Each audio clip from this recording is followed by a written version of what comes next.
Bonjour à tous, alors j'espère que vous vous portez bien en cet automne, au moment où je vous parle encore ensoleillé. Alors aujourd'hui je voulais vous proposer quelques pistes de lecture, en tout cas une dynamique énergétique concernant la prochaine pleine lune, donc du mois d'octobre, hein, qui va avoir lieu donc le 20, dans l'axe Bélier-Balance, dans le troisième décan de chacun de ces signes. Alors, pour ce qui concerne l'horaire, alors en horaire de France, donc heure de Paris, c'est-à-dire GMT plus 2, il faut compter autour de 17 heures. Voilà, pour l'heure exacte de cette pleine lune. Alors, c'est une quinzaine qui va remuer ou risque de remuer pas mal d'émotions. On a en fait ici une pleine lune qui va, si vous voulez, activer une astrologie, disons une corporation astrale, si je puis dire, particulièrement intense déjà. Beaucoup d'entre nous peuvent avoir l'impression d'avoir atteint ou d'atteindre un point de non-retour en termes d'ébullition intérieure, comme ça, vous voyez. Donc on a des tensions, il y a des frictions qui ont très probablement très longtemps mijoté, vous savez, comme dans une soupière, ou une marmite, comme vous voulez. En tout cas, il y a une notion d'être en fait sous la surface. Tout ça, ça bouillonne en dessous, par en dessous, c'est latent. Et là, ça va demander à s'exprimer. Il va falloir que ça s'exprime. Donc, c'est en fait quelque part comment dirais-je, une énergie qui est très forte parce que la Lune, qui est côté Bélier, va s'opposer au Soleil qui sera lui-même conjoint à Mars, donc en Balance. Hein. Et tout ça va nous faire ce qu'on appelle un carré hanté avec Pluton, qui est donc en double carré, côté Capricorne. Donc là, ce Pluton, c'est ce qu'on appelle en fait un apex en astrologie, dans un carré hanté. Et l'apex, en fait, c'est ce qu'on pourrait considérer comme un appel d'air, si vous voulez. Et là, donc, on a une lunaison qui va appuyer sur certains problèmes assez chauds, mais chauds au sens signe de feu aussi, hein, par rapport à ce bélier. Alors, c'est surtout dans les relations que ça va se jouer. Alors, quand je parle de relations, j'entends par là donc les relations que l'on a avec les autres, avec le monde extérieur, mais aussi c'est la relation que l'on a avec soi-même. Donc, on a ici comme une opposition entre notre autonomie, notre authenticité personnelle, et de l'autre côté, la manière dont on considère les sentiments, les souhaits des autres, les préférences des autres, et la manière dont les autres nous voient aussi sur ces plans-là. Donc, c'est vrai que souvent, pour maintenir la paix, on essaye d'éviter les conflits, on contourne, voilà, on passe en dessous, on passe au-dessus. Mais là, en fait, durant cette quinzaine, on voit que les différences ne seront pas aplanies si facilement. On ne pourra pas feinter, on ne pourra pas biaiser. Et je dis ça parce qu'on voit bien que les enjeux émotionnels qui vont être, je dirais, mis sur un plateau à ce moment-là, semblent trop importants pour, disons, faire semblant, si vous préférez. Donc là, l'idée, ça va être d'exprimer une colère peut-être, d'exprimer une peur, d'exprimer une frustration. Alors, je dis une, hein, mais ça peut être plusieurs. Hein. Voilà. En tout cas, toute forme d'émotion dite négative. Ça va en fait nous permettre enfin de faire quelque chose. En fait, ça va nous permettre de nous projeter dans une dynamique de résolution de ces problèmes sous-jacents. Après, effectivement, les problèmes sont les vôtres, c'est-à-dire que chacun aura un problème différent de celui de son voisin. Hein. Là, pour le moment, c'est pas du tout collectif. On est vraiment sur une idée d'individualité. Donc, on est vraiment sur un problème précis, un ou plusieurs problèmes bien précis. Maintenant, il faut quand même faire attention à ce qu'on va exprimer ou à ce qu'on va vouloir exprimer dans le feu de l'action. Il ne faut pas oublier que le bélier il se déplace à un rythme rapide. Il y a un côté effréné comme ça dans ce signe de feu. Donc les émotions, oui, elles peuvent éclater très vite, très fort durant cette quinzaine. elles peuvent effectivement s'enflammer très rapidement.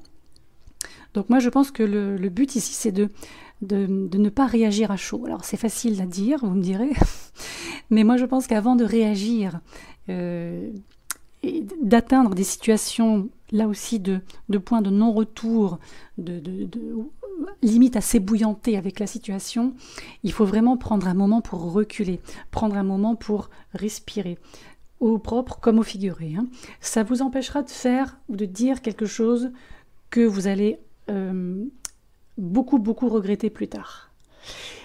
D'autant que maintenant que Mercure a repris sa station directe, Pluton également, Jupiter également, Saturne également, maintenant les canaux de communication s'ouvrent à nouveau et on va pouvoir naviguer, je dirais, à travers des conversations peut-être difficiles, des confrontations avec quelqu'un, une confrontation avec soi-même aussi, avec beaucoup plus de tact, beaucoup plus de diplomatie, beaucoup plus d'attention, voire de grâce. Il y a quelque chose de cette nature qui ressort. Et en plus, on a ce Mercure qui est en Balance, qui fait face à Chiron, qui est lui en Bélier. Et là, on va peut-être enfin réussir à trouver justement une voie, V-O-I-E ou V-O-I-X, tout dépend, quelle est votre problématique, pour affronter quelqu'un qui, je dirais, peut-être nous a blessés ou fait du tort dans le passé. Ça peut être aussi une situation, ça peut être un lieu, ça peut être voilà, tout ce que vous voulez qui vous a blessé ou fait du tort dans le passé. Je parle bien de passé. Mais assurez-vous de choisir vraiment les mots qui favoriseront la guérison et non pas des mots qui risquent de perpétuer cette négativité, voire ce mal. Ça, c'est important. Parce qu'après tout, Mars en Balance, c'est plus un amoureux qu'un combattant. Et ici, Mars en Balance, il est en exil, donc il n'a pas non plus une force surdéveloppée. Là, le seul petit hic, c'est qu'il est en carré avec Pluton. Ce que je vous ai expliqué un petit peu avant. Donc on a ce suréchauffement énergétique qui se pose. Mais au-delà de ça, je dirais que certaines relations valent la peine de se battre. Il y en a certaines qui valent la peine de se battre. Donc à ce moment-là, notre énergie, elle pourrait être mieux dépensée pour réparer plutôt que pour détruire, casser. Ce cycle lunaire, il a commencé donc le 6 octobre avec Mars qui était alors en conjonction avec la nouvelle lune en Balance. Nous avions à ce moment-là Mars conjointe Lune, Soleil. Et maintenant, avec la pleine lune du Bélier en face, avec Mars en face, on est peut-être prêt à essayer de voir les choses du point de vue de l'autre.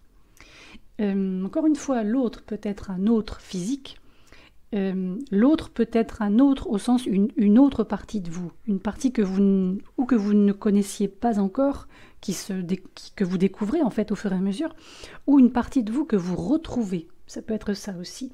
Parce qu'on a sur cette lunaison, depuis le début octobre, depuis le 6, on a ce défi là, on voit, qui est de coexister harmonieusement avec soi-même, avec les autres, sans compromettre notre propre paix intérieure. Dans les deux cas. Alors, c'est sûr qu'encore une fois, ça peut être plus facile à dire qu'à faire, certes, mais on a quand même un beau trigone de Mars, là, toujours ce Mars en Balance, avec Jupiter en Verseau, qui va nous aider à faire vraiment un effort positif, de bonne foi, de volonté. Donc moi je pense qu'au lieu de nous enthousiasmer pour ce qui nous divise, il vaut mieux en fait nous accorder, que ce soit à nous-mêmes, et aux autres, le bénéfice du doute, tout en continuant à rechercher une connexion et un terrain d'entente.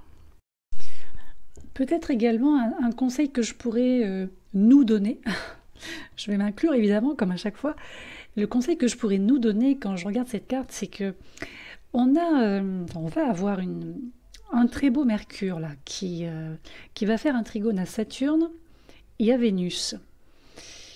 Et on a une lune au contraire qui, elle, est prise dans ce fameux carré hanté que j'ai évoqué tout à l'heure. Donc moi je pense qu'il faut faire attention de ne pas se perdre dans des dédales encore une fois, trop émotionnel, trop émotif, trop sensible. Je ne dis pas qu'il faut être dur, hein, c'est pas ça du tout, mais je pense qu'il vaut mieux aller dans le sens d'un Mercure, c'est-à-dire mettre en avant, prôner une forme d'intelligence, qu'elle soit individuelle ou collective, au sens vis-à-vis de l'autre, vis-à-vis des autres. On a un beau Mercure là, moi il me plaît bien ce Mercure.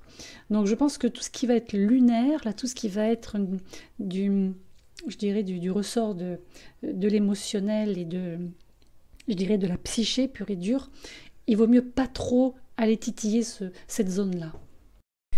Alors maintenant on va regarder quelle est la dynamique qui va être actionnée pour chaque signe, donc chaque signe solaire, chaque signe ascendant. Vous pouvez faire un mélange des deux, hein, en fonction de vos situations de vie, de ce que vous traversez en ce moment, ou de ce qui est prévu, en tout cas, dans votre vie.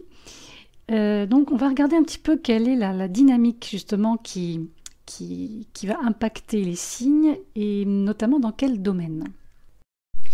Alors pour le signe du Bélier, pour la zone Bélier, je dirais que faites attention à ne pas penser qu'à votre réputation personnelle en ce moment.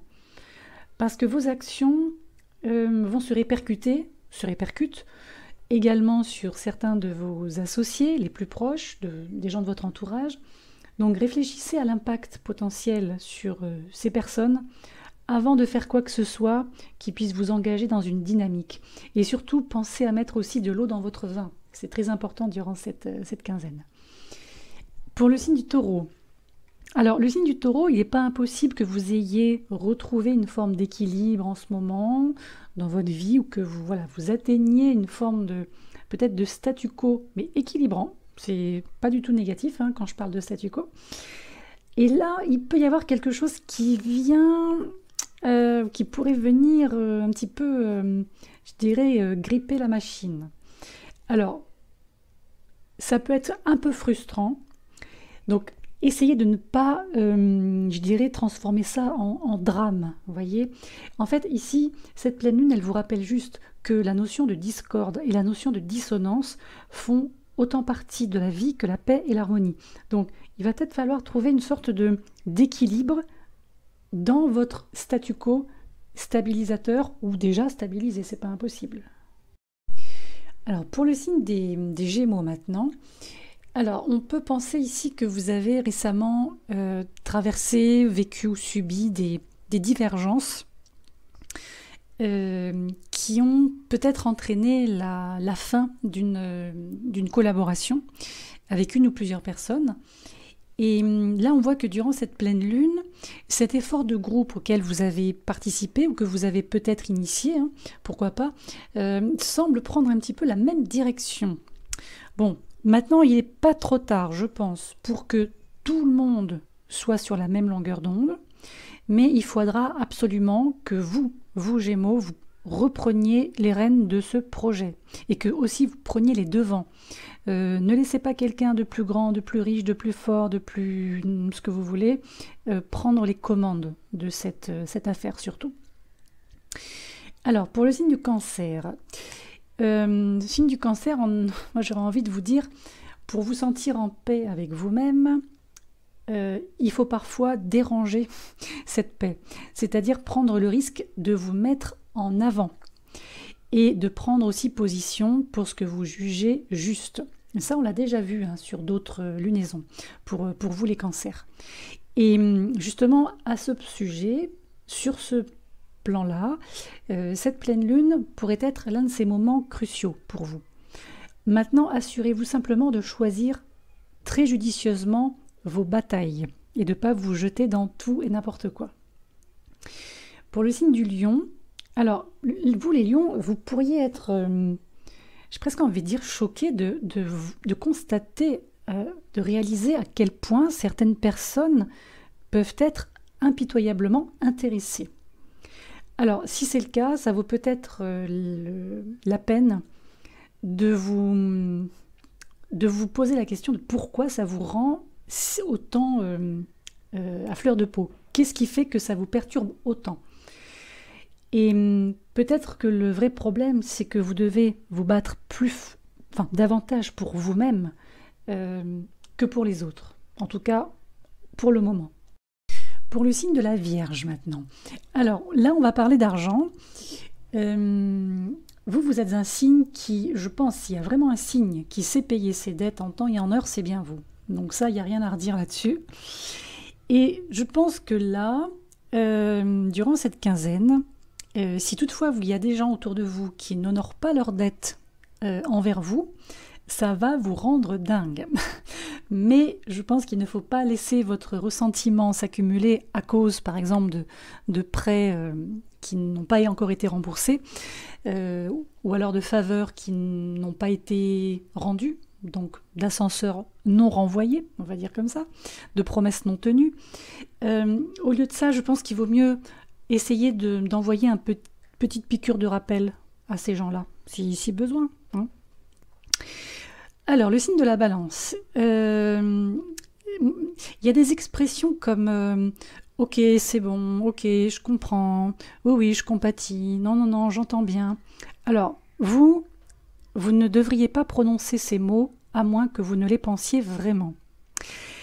Je dis ça parce que si toutefois certaines actions un peu égoïstes ou inconsidérées de la part de quelqu'un d'autre ont un impact négatif sur votre vie en ce moment, ok, vous avez le droit de les dénoncer. Mais il ne faut pas faire la même chose, vous voyez. Et aussi, un deuxième point, c'est que le fait de prétendre que tout va bien, c'est pas bon, c'est pas juste, ni pour vous, ni pour eux.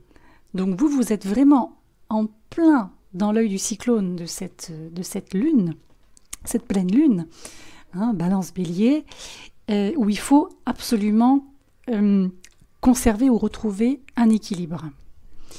Le signe du Scorpion, alors là, on va parler beaucoup de colère. Oula, là, il va falloir canaliser quelque chose, il va falloir, alors certes, exprimer cette colère que vous avez retenue, peut-être depuis longtemps. Là, il y a vraiment une nécessité de faire sortir tout ça. Maintenant, attention, ne vous contentez pas de vous en prendre aux autres. Un peu comme avec un punching ball, voilà. Il faut plutôt trouver quelque chose de pratique et de pertinent à faire avec cette colère. Il faut que cette colère soit créative, il faut qu'elle soit constructive, que ce soit pour vous, que ce soit pour les autres. Pour les Sagittaires, alors, j'ai envie de vous dire que si toutefois vous avez joué la sécurité ces derniers temps, cette pleine lune, elle pourrait vous inciter à prendre des risques plus importants et plus audacieux.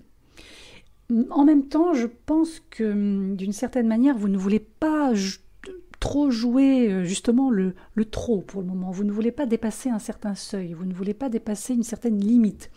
Et vous avez raison. Surtout pas avec votre santé, votre sécurité, de quelque nature qu'elle soit, ou votre avenir, hein, tout simplement. Donc moi, je dirais qu'avant de mettre les cartes sur la table, de faire un grand saut, par exemple, il vaut mieux faire le point sur les gains et les pertes potentielles. Quand je parle de gains et de pertes, c'est financier, évidemment, mais c'est toutes les natures de gains, toutes les natures de pertes. Ça peut être des pertes et des gains en termes relationnels, en termes aussi de mode de vie, en termes de bien-être. Voilà, en fonction de la manière dont ça vous parlera, c'est à vous, je pense, de plaquer le bon terme, ou les bons termes correspondants. Pour le signe du Capricorne, alors, le Capricorne, c'est un petit peu d'un extrême à l'autre. Hein. On voit que ça semble se dérouler un petit peu selon cette dynamique. Maintenant, vous n'êtes pas obligé de vous laisser conduire à l'extrême ou aux extrêmes.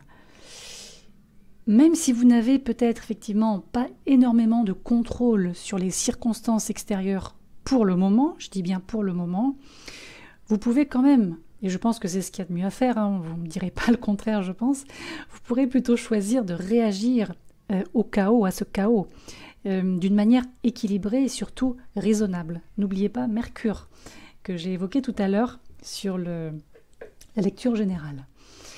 Pour le signe du Verseau, alors ici, on peut avoir un contraste assez saisissant entre ce que vous comprenez, ce que vous entendez sur le plan intellectuel et ce que vous révèle votre instinct, et donc en fait vos réactions instinctives. Et je pense que la vérité, avec un V majuscule, est probablement quelque part au milieu des deux, à l'endroit où les émotions s'harmonisent avec la logique d'une part et la raison d'autre part. Pour le signe des Poissons, pour terminer, alors vous aussi on est sur une question de partenariat et vous pouvez avoir un petit souci avec l'argent.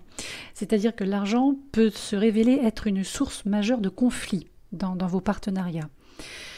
Maintenant, si par exemple vous et votre partenaire, vous et votre associé, voilà, en fonction des personnes que vous avez en face de vous, des interlocuteurs, si vous n'êtes pas d'accord sur la manière de gérer des ressources partagées, cette pleine lune va être l'occasion de renouer avec vos valeurs et vos visions partagées. Il faut absolument tout mettre dans un pot commun, vous voyez, aussi bien au sens propre qu'au sens figuré. Sinon, la dynamique commune ne se fera pas. Vous resterez sur un système de conflit. Donc il faut tout mettre dans un pot commun et en fait, entre guillemets, tracer la route ensemble dans la même direction. Voilà, écoutez, moi je ne peux que vous souhaiter une excellente pleine lune à venir. Profitez bien de cette période pour clôturer des cycles, des situations, si besoin est, pour régler des problèmes relationnels, pour peut-être remettre à place certaines situations qui se délitaient, qui ont fini par se déliter. Tout ça, si possible, sans trop d'énervement. N'oubliez pas Mercure, n'oubliez pas bon Saturne, n'oubliez pas Jupiter. Voilà, et ne pas jouer le jeu des émotions à l'excès, à outrance. Voilà, je vous dis à très vite.